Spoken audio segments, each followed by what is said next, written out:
कहते हैं किस्मत उनका साथ देती है जो खुद का साथ कभी नहीं छोड़ते। और कभी कभी एक गरीब गांव का लड़का भी अपने हौसलों से वो कर दिखाता है जो बड़े बड़े शहरों में भी कोई सोच नहीं सकता। ये कहानी है अर्जुन की, जो मिट्टी से बना पर सपनों से चमका। एक ऐसा लड़का जिसने भाग्य को नहीं, कर्म को अपना हथियार बनाया। उत्तर प्रदेश के एक छोटे से गांव और रंगपुर में रहने वाला अर्जुन बचपन से ही साधारण था। न कोई बड़ी डिग्री, न कोई रसूख, पर एक चीज उसमें अनमोल थी, उसके सपने। उसका सपना था कि वो ऐसा कुछ करे जिससे उसका गांव बदल जाए। पर गरीबी ने उसके सपनों को हर बार जमीन पर पटक दिया। अर्जुन के पिता किसान थे, पर पिछले 3 साल से लगातार सूखा पड़ा था। माँ, जो बीमार रहते हुए भी सिलाई करके कुछ पैसे जोड़ती थी, अर्जुन की पढ़ाई रुकने नहीं देना चाहती थी। एक दिन स्कूल से लौटते हुए अर्जुन ने माँ से पूछा, क्या सच में मेहनत करने वालों की किस्मत साथ नहीं देती? माँ ने हल्की हंसी के साथ कहा, बेटा, भाग्य से पहले कर्म आता है। किस्मत उनके साथ होती है जो रुकते नहीं। तू चलता रह, रास्ता खुद बनता जाएगा। 10वीं में अर्जुन ने टॉप किया। स्कूल ने भी अखबार में उसकी तस्वीर छाप दी, लेकिन इंटर की फीस भरने के पैसे नहीं थे। गांव वालों ने तारीफ तो की, पर मदद कोई नहीं कर पाया। और यहीं से शुरू हुआ अर्जुन का असली संघर्ष। उसने पढ़ाई छोड़ दी और घर चलाने के लिए गांव के किराने की दुकान पर नौकरी कर ली। हर दिन वो गल्ले का हिसाब करता, लेकिन रात को अपने पुराने नोट्स पढ़ता। उसके अंदर अब भी वो चिंगारी थी, जो भले राख में छिपी हो, पर बुझी नहीं थी। 2 साल इसी तरह निकल गए। एक दिन माँ ने अर्जुन को 500 रुपए दिए। जा बेटा, तू शहर जा। यहाँ की जमीन बंजर हो गई है। शायद तेरे सपने किसी और जमीन पर उगे। शहर पहुंचा तो सब अजनबी था। भीड़, शोर, इमारतें और अकेलापन। कहीं कोई जान पहचान नहीं, कोई सहारा नहीं। एक होटल में बर्तन धोने का काम मिल गया।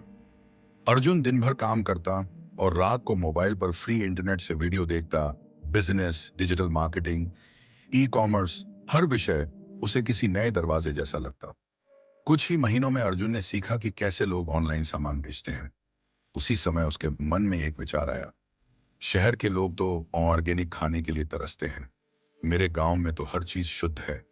उसने माँ को कॉल किया। माँ, क्या क्या आप गेहूं पीस कर भेज सकती हैं? माँ चौंकी।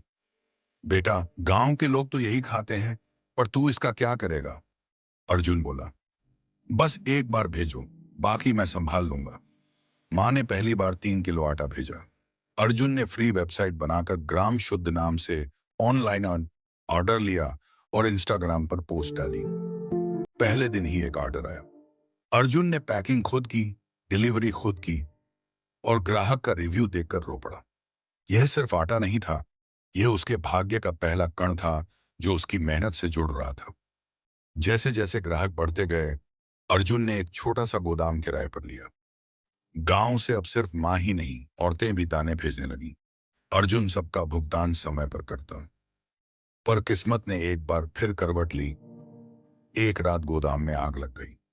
सारा माल जल गया, मशीनें राख हो गईं, और अर्जुन फिर जीरो पर आ खड़ा हुआ। वो रात बहुत भारी थी। माँ ने कॉल किया, बेटा, हार मत मानना, राख से ही तो फीनिक्स उड़ता है।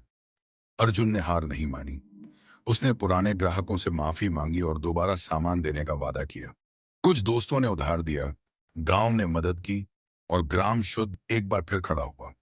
इस बार सिर्फ गेहूं नहीं, मसाले, मूंगफली, शुद्ध घी, सब कुछ ऑनलाइन बिकने लगा। 3 साल बाद अर्जुन एक बड़े बिजनेस इवेंट में बुलाया गया। इंटरव्यू के दौरान उससे पूछा गया, अगर आपको 2 शब्दों में अपनी सफलता बतानी हो तो आप क्या कहेंगे? अर्जुन मुस्कुराया और बोला, कर्म और भरोसा। अगर मैंने पहले कर्म नहीं किया होता तो भाग्य कभी नहीं जागता। भाग्य एक दरवाजा है जो तब तक नहीं खुलता जब तक हम अपने पसीने से उसकी कुंडी नहीं घिसते। आज अर्जुन हर महीने अपने गांव को रोजगार देता है। माँ अब बूढ़ी हो चुकी है, पर उनकी आंखों में ताजगी है। गांव में एक बोर्ड लगा है, ग्राम शुद्ध, जहां भाग्य और कर्म एक साथ चलते हैं। सीख, भाग्य सिर्फ उन्हीं के लिए खुलता है जो मेहनत की चाबी से दरवाजा खोलते हैं। ऐसी ही और मोटिवेशनल वीडियो देखने के लिए चैनल को सब्सक्राइब, वीडियो को लाइक और शेयर जरूर करें।